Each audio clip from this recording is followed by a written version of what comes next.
students, welcome to Dheeraj Academy. So this is your Dipanshi ma'am. So I'm starting the nutrition in animal part of the lecture number 3 of the life process. So can you see my screen, students? Okay, yes. Okay. Yes. So students, now we are going to start with the nutrition in animals. Before that, we can also cover the nutrition in amoeba, that is also very important. Can you see the amoeba diagram? It is very easy to draw like this, in this kind of shape. And it gathers or grabs the food particles inside with the help of the pseudopodia, and through the pseudopodia, food vacuoles and the food particles, like it will convert the food particles into the covering called the food vacuoles, and it is digested inside the same cell. It means in a single cell, ingestion, digestion, absorption, assimilation, egestion, everything is going. Okay, so far and like this.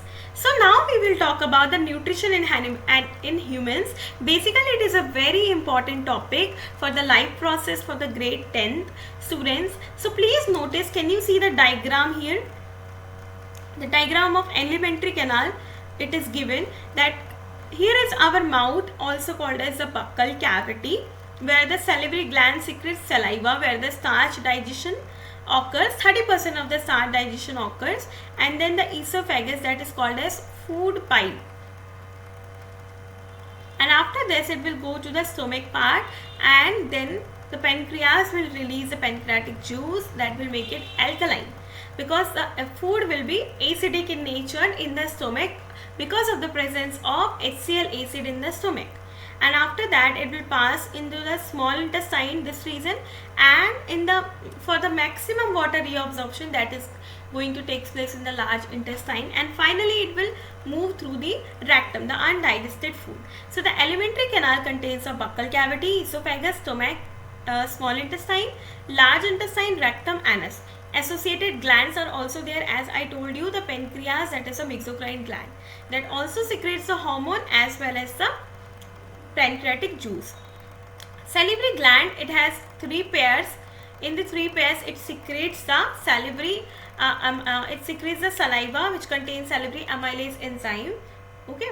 Pancreas, I told you, the mesocrine gland, and the liver. Liver is the second largest organ. Can you please comment down what is the first largest organ in the human body? Yes, you can.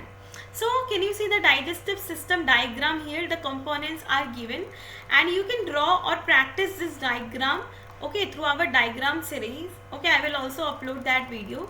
The digestion, mechanical digestion takes place in the mouth with the help of the teeth. Chemical digestion also starts in the mouth, and our mouth has a salivary gland that secretes saliva.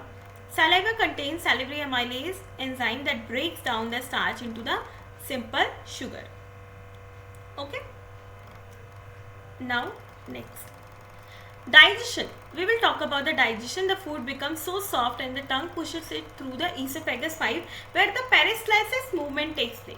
And esophagus is a long tube that runs from the neck to the chest. From the esophagus, the food enters into the stomach. Now, in the stomach, food is turned and mixed with the digestive juices secreted by the gastric gland.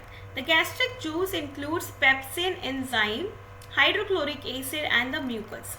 Acid kills many bacteria and activates the enzyme pepsin.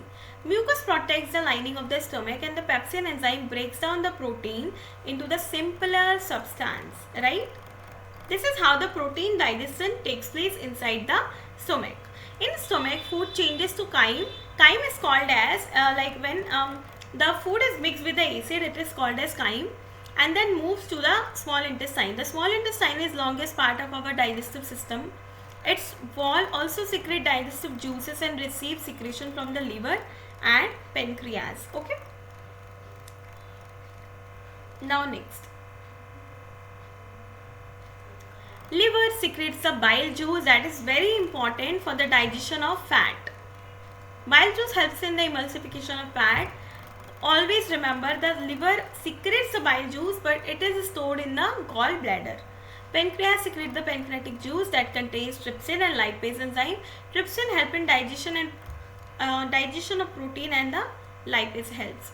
Digestion. Can you see the intestinal juice completes the digestion of all the components that broken down? It means the protein will broken down into the smallest units, that is amino acid. The fat is broken down into the smallest unit, that is fatty acid and glycerol. The carbohydrate is broken down into the glucose.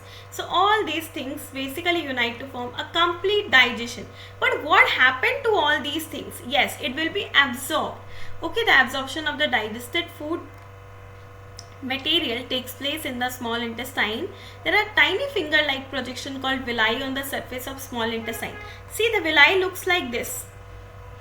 It will looks like this because it has a more surface area. It will increase the surface area for the absorption of food and the rich blood supplies. That helps in the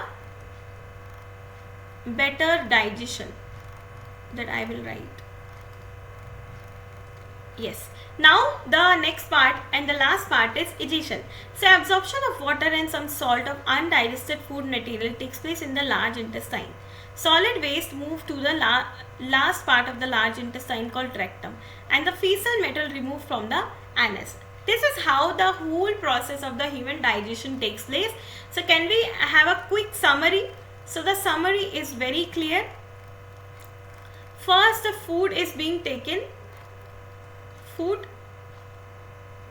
and then the process of the digestion start.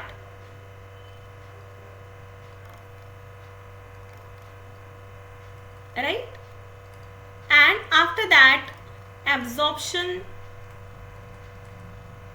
and then finally after absorbing the left out material, it will be egestion. Okay, so I really hope you loved the session and enjoyed with us, because these short topic gonna give you higher confidence. So to understand or better understanding, so do subscribe our channel and also share with your friends. We will surely going to start with a live class soon. Thank you so much, students. Keep studying.